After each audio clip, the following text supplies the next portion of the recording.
Well, it's 1:03. Should we get started? I think so.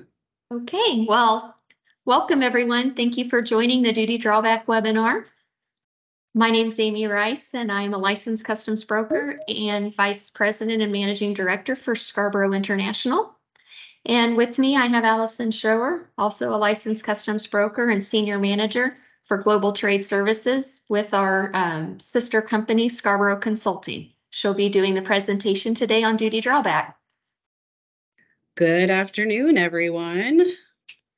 Today we are going to do a good overview of duty drawback and hit on all the fun things that have to do with duty drawback. So we're going to definitely have time for questions at the end.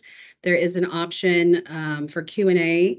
If you want to drop questions in there, we will try to get through as many questions as we can after I run through our presentation. So we will get started. So what is duty drawback? It's been a hot topic, I feel like, lately, and definitely keeping us busy here in Global Trade Services. So it's a refund of duties and taxes for imported goods that are later exported as unused or manufactured in the U.S. into a finished product and exported. Can also include imported merchandise that is destroyed under CBP supervision, and eligible claims can receive refunds of 99% of duties and taxes paid. So we are going to kind of walk through the different types of claims. And first up, we're going to talk about just the one-time claim. So a good example here, if you decide, let's say you import some product you've purchased from China, and you make a sale of that same product after you've imported it, cleared customs, accepted it at your warehouse, you've now sold it to a company in the UK. This is a perfect opportunity to take a look and see, is this a good option for duty drawback? So in an instance where you have maybe a one-time claim like this, the first thing you do is you stop. You got to take a look and see, how much duty have I paid on this product? Then you're going to call your broker, your service provider, and get the ball rolling, because the first thing we need to do is file a 7553 notice of intent to export or destroy. We will fill out this form and present it to U.S. Customs. Along with the form, we have to provide them your import docs, your potential export docs. Usually the time we're filing the 7553, maybe it's a pro forma invoice, but we do also need to have the booking information, the port of export, and we present all of this to U.S. Customs and say, hey, we're looking to file drawback on this. Customs needs a week to review this document. Once they take a look at it, they will either determine then whether they want to just say, you're good to go, ship it out, or hold up, we want to take a look at this product. We want to examine it before you export it. So you definitely want to figure that into your timeline. If you are on a tight deadline and getting, your product to your client, you want to build in some extra time in case there is examination required by customs. So they will then examine the goods, or if they have waived it, we go on with our merry way. We ship the product out. And then once it's taken care of, we will then file what's called the 7551. So 7551 is the actual drawback claim. And that's where we turn around and give all that information that we gave the first time when we filed that 7553, along with your proof of export. And once we have the proof of export turned into customs with the full complete claim, then we wait and sit and wait for customs to process it, which can be a timely process, but they'll get to it eventually. Same kind of thing for destruction. Something to keep in mind for destruction, say you brought in a product that didn't meet your specifications, and rather than shipping it back to your supplier, you're just going to destroy it. We have to go through kind of the same process here. We still have to fill out the 7553. We're going to let customs know how we're planning on destroying that product. And 98% of the time, customs is going to want to witness that destruction. So it will have to be a scheduled destruction. An example that we commonly use is if you're destroying bottles of alcohol. Customs doesn't want you to just drop those into a dumpster. They want to see them smashed into a dumpster. If it's something that could potentially, maybe some tents that need to be destroyed, they want to see holes ripped in them so that they're no longer usable. And then one thing to keep in mind for your one-time claim, you'll want to be sure that your refund is substantial enough that filing drawback makes sense. No matter what happens, you're going to have some service fees from your service provider, so you'll have to figure that in.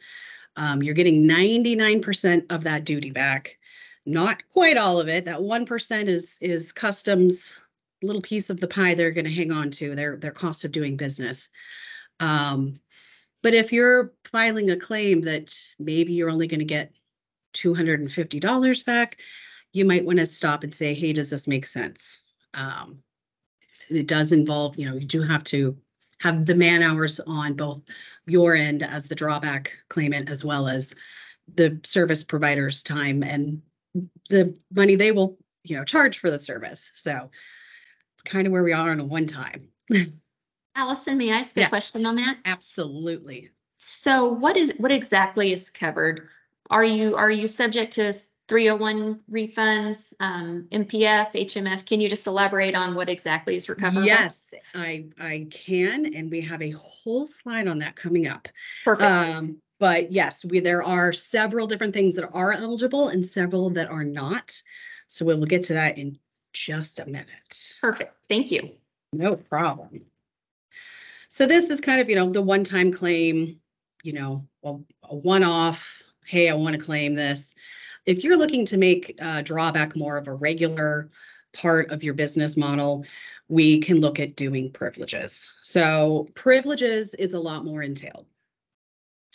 There's an application process. It's a very lengthy application, and you are going to have to provide with customs all of the information about what ports you export from, what your commodity is, HTS codes,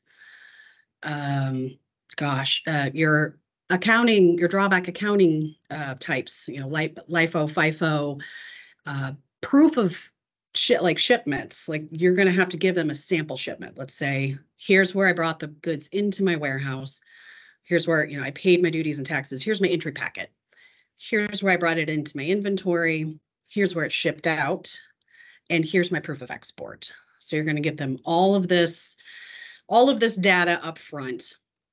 And the bonus with privileges is the next 3 items on our slide here. So the waiver of prior notice is amazing because you don't have to fill out that 7553 every single time you want to ship out goods for drawback. You can just ship all day long once you have those privileges in place, and then clean it up. Some of our clients do a quarterly cleanup or a monthly cleanup, and we file that drawback claim for that period of time. The other second benefit is the one-time waiver. So this is, we're seeing a lot more of these privileges applications going out our door here lately because people are wanting to do the one-time waiver. It is your one-time get out of jail free card that allows you to look back 5 years and claim anything that you would like for duty drawback. You're going to have your records all, lined out in a row, ready to go, because this is, I think, where some of our clients get kind of stuck. They know they've shipped out $2 million worth of product in the last 5 years. However, you still have to be able to track all of those goods. You have to have your import documentation. You have to have that proof of delivery. And that's, I think, a lot of the times where we have some hiccups in the process, is making sure we have access to all of that, because if customs asks for it, we have to give it to them. So that is our one-time waiver. And then the last benefit is accelerated payment, which is fantastic. You have to have a bond in place. And when you do have accelerated payment, you should, I say that should, receive payment within 4 to 6 weeks from the time you filed that claim, which is significantly faster. Currently, if you don't have accelerated payment, we are seeing payments go out anywhere between 6 months from when we filed the claim to almost 3 years. They're supposed to pay you within 3 years. However, there are only like 25 drawback specialists across the country, and they are super backed up. So accelerated payment is an excellent option. Now, you do need that bond because customs can request the return of funds of your refund if your drawback claim is denied. So that bond is kind of your insurance policy, just like on your, your import bond. This is definitely something, like I think I mentioned a few minutes ago, privileges has been huge the last, 4 years, especially with the Section 301 duties. The number of claims has just skyrocketed, and the fact that we can file everything in ACE, there's no paper copies anymore, just really helps out a lot. I had one more point I wanted to make on the one-time look back. That your one-time waiver, sometimes destruction can be difficult to claim for a one-time waiver, just because customs does generally want to witness destruction. So if you don't have good documentation from your destruction site, you may not be able to claim drawback on that. All right, I think that's all I've got there. Okay, common types of drawback. We're just going to kind of touch on these 4 options here real quick. There are more, but these are generally the ones that we see here at Scarbrough. So first up, we have unused merchandise, and we have direct identification or direct ID and substitution. So for unused merchandise, for direct ID, you need to be able to identify your products, whether it's a lot number or serial number, or there's the drawback accounting method, which is also allowed for, which is the FIFO, LIFO, etc. You need to be able to track those goods in and out of your inventory. So as part of your application, you will have to say, here's my import entry packet. You'll have to show proof of your inventory method, whether it's here's how I track my serial number all the way in and out, or here's how I track this widget through my inventory using FIFO. That one is a fairly common one. I probably see most of my drawback I've been handling the last few years has been unused merchandise direct ID. We also have the option for unused merchandise substitution. So substitution is where, let's say you're bringing in, I think of a good example, like a box of bouncy balls. I don't know where that came from. You have to just be able to say, even if they're mixed in there, but as long as they're all the same, up to 8 digits of the tariff, you can use substitution. So you don't have to necessarily follow the same bouncy ball through your inventory. You're able to just track that through and use your 8-digit number of your tariff, your 8 digits of your tariff. The place where we start to have problems when we can't use substitution is when we get into the basket provisions or the other provisions in the tariff. So if you get down to your 8th digit in the tariff and you are in an other provision, you have to stop right there and go to the next, go all the way down to the 10 digits of the tariff and see if that matches. Okay, so if those match and it's not an other provision, you're good to go. You can use that product, you can use that substitution. If you get down to the 10th digit and you are in an other provision in the tariff, you cannot claim substitution. We are just in too broad of an area. Customs wants this to be as, a similar product. They don't want you bringing in something that, is other articles of plastic, other that's something very, I can't even think of an example right now, but it's just a very broad category. So you want to be able to have something that's a little bit narrower so we can make sure that it's almost the same product going in and out. Does that make sense? It does. So basically, customs is just wanting to make sure that if you're importing a plastic cup and you're exporting a plastic rake, since that's not the same product, they want to make sure it's generally the same. Generally the same product. Generally Perfect. the same product. Yes. Perfect. Yes. So, and one place that you cannot use unused merchandise substitution is on goods going to Canada or Mexico. That is not allowed in Duty Drawback. So then we work down to manufacturing. And we have the same options here. The thing with manufacturing is we need to be utilizing raw materials or components that have been imported into the US and manufactured into a finished good. The new product must have a new use, new name, a new character. It has to be substantially transformed. And then you're able to use, manufacturing drawback. And then the same kind of thing with manufacturing substitution. It's same deals we just kind of talked about with unused. However, this time the product that we are substituting is used in manufacturing process to make a finished good. So for example, resin, if you're bringing resin in and that goes all dumped into the same bin and you're turning around and using that to manufacture a finished cup, then you can use that for substitution manufacturing drawback.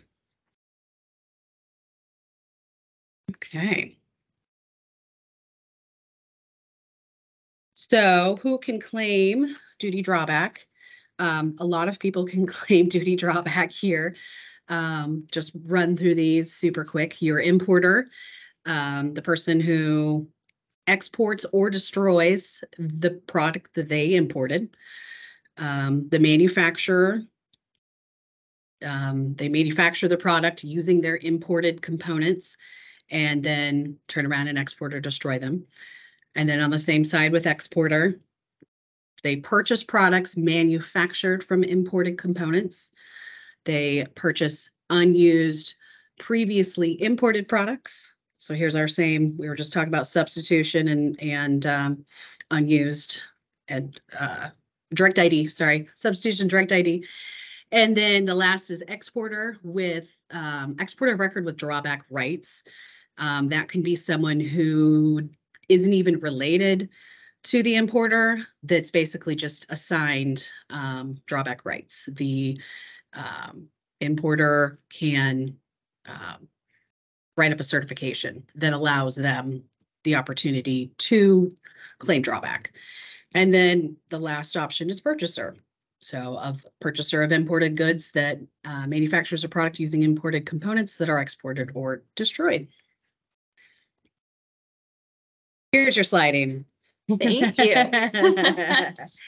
So what kinds of duties can be claimed? You can claim, obviously, your regular customs duties, your 99%, your Section 301, which is, as I mentioned earlier, definitely driven the number of drawback claims we've handled up the last few years. If you get that 25% back, man, I'd definitely go for it. IR taxes, MPF, HMF, and voluntary tender or prior disclosure duties. The things you cannot claim, unfortunately, Section 232, we can't claim that. So that's always something to definitely consider if you're looking at filing a drawback claim. Make sure you're not calculating 232 duties into it, because it's not going to help. And then anti-dumping and countervailing duties cannot be claimed either. Okay. Now, we are big proponents of everybody using the ACE portal in general. And if you need help getting signed up with the ACE portal, I can help you with that. Just shoot me an email. But we really recommend, if you're going to start a drawback program, make sure you're set up in ACE. One of the main reasons is utilizing the ACE reports for the data that's required for your drawback claim. You will have to have that 7501 and commercial invoice, packing list, bill of lading, your complete entry packet to file your claims. However, what is on that 7501 may not be exactly what is shown in ACE, and we have to have exactly what is shown in ACE. If you do not have the most current version of your 7501, for instance, we were working on a claim here a few months ago that we could not get our 7551 to accept with US Customs because they were showing a different tariff number. A post-summary correction had been filed on several of the entries, and the importer record didn't receive those revised 7501s from their broker. So we ended up getting into ACE. They had given us access to their ACE portal, and we were able to then see, oh, they filed PSCs to claim these exclusions. No wonder. Okay, makes sense. So definitely something to keep in mind is making sure that you have access so that you have the most current up-to-date data, because everything has to match. Everything has to match that we're filing down to the unit of measure. It has to be the same, whether it's numbers or thousands or kilos, it has to match. So it's very helpful to have access to the ACE portal. You can also then monitor your protests, PSCs, and reconciliation in there. You'll want to have these all resolved before you file drawback. Like my last example, post-summary corrections. If you are trying to file a claim and you've got an outstanding PSC, it's going to throw a wrench in that process. So you want to make sure everything's finalized. And then lastly, recon absolutely has to be complete before a drawback claim can be filed. So recon, for example, with value or tariff recon, you have to have those, the reconciliation completed 21 months from the entry summary date. So you'll want to make sure those are completely finalized before you try to file a drawback claim, so that Customs has your final figures for those entries. Right. Okay, well, that first part went by pretty quick. I think a few things I forgot to hit on that I just thought of while I was sitting here was what type of documentation you need just in general for a claim. I just kind of rolled through it briefly, but just to say it out loud again, you need your 7501, your import commercial invoice and packing list, your bill of lading, and then proof of receipt of goods, your warehouse withdrawals / transaction log, anything you can provide inventory wise that shows those goods going in and out of your system, your export sales invoice and packing list, and then your proof of export. So those are the main pieces of information you'll need to have for every claim. So, perfect. All right. As far as, can you elaborate a little bit on making sure that the recon is complete prior to filing? Mm-hmm. So with reconciliation, I guess maybe I should give a little more background on recon in general.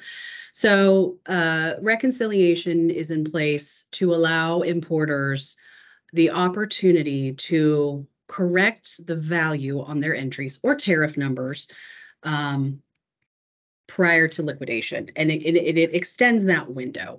So a good example is if you have a partner or we'll just say like a parent company overseas, say they're in the UK, and at the end of the year, you both look at your books and say, okay, US, you made more money than we did this year. You need to give us a transfer payment.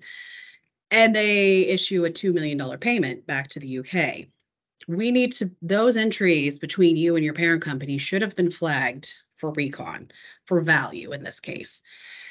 And then what happens is we go in, clean up those entries, correct the values for each of those entries.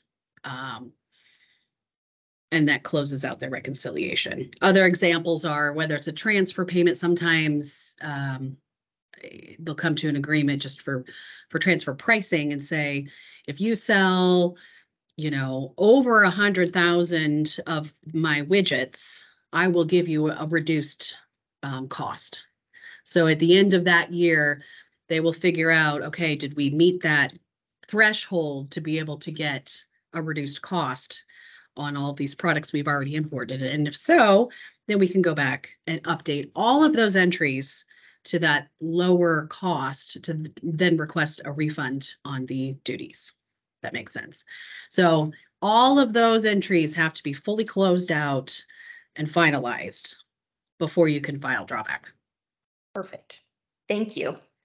And then as far as another question looks like is record keeping requirements. So how long for drawback is the record keeping versus a normal import? Yeah. So as we know, for normal U.S. Customs entries, it's 5 years. For drawback, it is 3 years from the date of liquidation or the date of your payment of your claim. Should be about the same date. Now, they say 3 years, but I would probably stick with 5 years overall. Just that's a nice, easy number to stick with. So I would do 5 years from the date that drawback claim liquidates.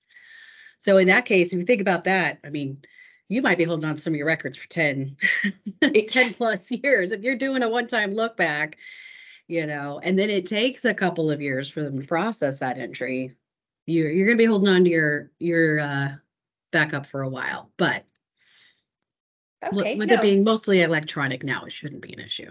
Perfect. No, thank you. And it looks like another question is regarding the bonds. So, most importer of records have an import bond. Will that bond cover their drawbacks, or will they be required to file a separate bond? And how does that work? Yes, so they will need to file for a drawback bond. The difference between a continuous bond and your drawback bond is your continuous bond covers it's a 10%. It's 10%. So if you have a standard $50,000 continuous bond, which is just your bottom dollar bond you can buy, that covers up to $500,000 in duties and taxes paid during that 12-month period. Drawback, on the other hand, is dollar to dollar. So when you are filing for accelerated payment on your privileges application, part of that application is also listing out how much you anticipate recouping from your one-time look back and how much you're looking to be claiming in the future. And you're going to have to take that number and come up with your bond amount. But if you're looking to claim $300,000 back in drawback, you will have a $300,000 drawback bond. I see. Okay. And then is that renewed annually, similar to a continuous bond for an importer? Now it is renewed annually.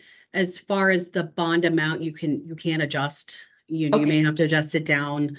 I would assume you would. Well, I guess it kind of figures. It depends on whether you're doing a one-time look back and just the moving forward, your future drawback versus just I want to start a drawback program. But yes, you can adjust your bond amount. Perfect. Yes, I would assume that the one-time look back is going to be usually lot usually larger. quite a bit larger, right? Perfect. And then as far as, if an importer is looking to see if they would qualify or benefit from drawback, is there a desk review, or how does that work? Can they reach out to you to where you could do an audit, if you will? We can assist, but overall, it's really it's going to be up to the drawback claimant to figure out if that refund makes sense as far as the work involved, because it is an administrative, there's an administrative cost on their end as far as pulling all the documents, pulling all the records, um, tying everything together, the imports versus the exports. We can definitely help. And I think it depends too on the size of the company. If we're talking a, very large corporation, they might not care about a, $15,000 refund. Sure. However, I know I would be interested in a $15,000 refund, and I'm sure there's plenty of companies that would love to be able to have that opportunity to, to claim that back. It really, if you have access to your export data and you have the proof of export, I would say it's definitely also worth looking into, for sure. Perfect. All right. Are there any other questions?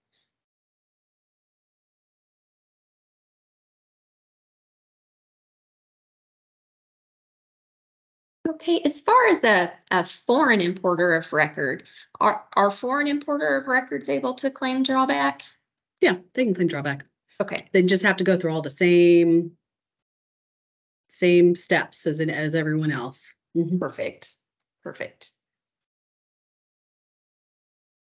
Well, it looks like we have no further questions. I got a couple other points I could hit on real quick. Sure. So another thing to keep in mind for filing drawback, almost every time you file your first claim, you are going to get hit with a full desk review. We transmit your 7551 and all of your supporting documentation, and customs will reach out to us and say full desk review, surprise, and they will line out this huge list of additional information they need. Every time. Because we know when we file your drawback claim, we're not generally giving them, a huge rundown on how your inventory works unless we've done the privileges application. But still, even then, they're going to want to see more backup on how you tracked this product through your inventory, or how the substitution worked in this case, or how it was manufactured. So just something to keep in mind. Customs will almost always come back on that first one and say, okay, give us more information. We want to make sure that everything's kosher with this. Perfect. And as far as the privileges application goes, and I know that you do not have a crystal ball, and I know that it's the government that we are referring to and waiting on, but when an application is submitted, is there a general time frame as to when that can get accepted? Or that is such a good question. And if I had a crystal ball, I would be so rich. No, the privileges application, lately we are seeing them take 1.5 to 2 years to be completed. That being said, if you're just doing an application for something a little more simple, just a direct ID application, not a manufacturing application, those tend to sail through a little bit quicker. Okay. Also, I didn't forget to mention this when I was talking about manufacturing. Something else that kind of slows the process down for privileges for manufacturing is you have to get a ruling.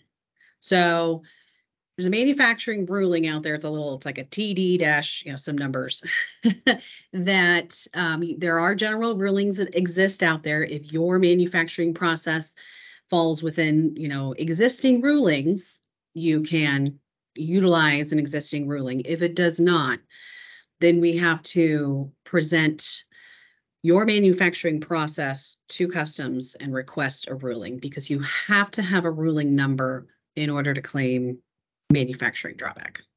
Okay. No, that's good to know. Mhm, And mhm. I suppose so. Let's assume worst case, it takes 2 years to get your privilege application. In Mhm. your experience, while the importer or exporter or purchaser is waiting on that application to be approved, can we go on and process the claim, or can things be done while we wait for that, or is that something where we're at a That's a good standstill? question. That's a good question. No, we would love it if we could start working on it. Okay.